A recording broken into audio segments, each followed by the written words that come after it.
The number of law enforcement agencies in the U.S. using drones in their work has doubled in the past year. A New York University study says most of those drones are being used in small communities of less than 50,000 people. It's easy to see why. A helicopter is easily $1 million.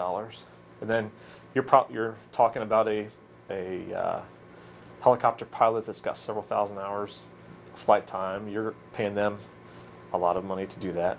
These tiny flyers can provide an entirely new way to look at a crime or accident scene.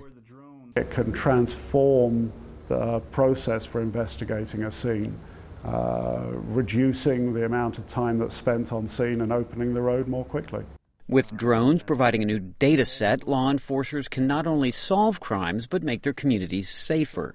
Certainly one of the goals of reconstructing a traffic crash to understand not just the specifics of that scene, but to see where patterns begin to emerge, where we can identify either changes that might be made in the signage or markings for that particular location. A drone equipped with an infrared camera has even been used to spot a criminal hiding in a lake.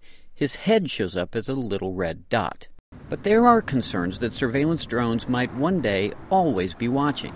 You can keep an entire area surveilled 24/7. So drones give a lot more flexibility than a plane would or a helicopter would. That's not really practical right now, since aviation authorities require pilots to never lose sight of their drone.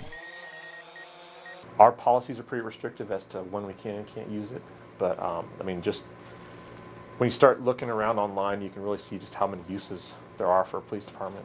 A drone's battery is only good for about an hour, and about a third of U.S. states require authorities to get a search warrant before drones can even take off. Still, there's little doubt police will be using more of this valuable and cheap technology in the future. Kevin Enochs, VOA News.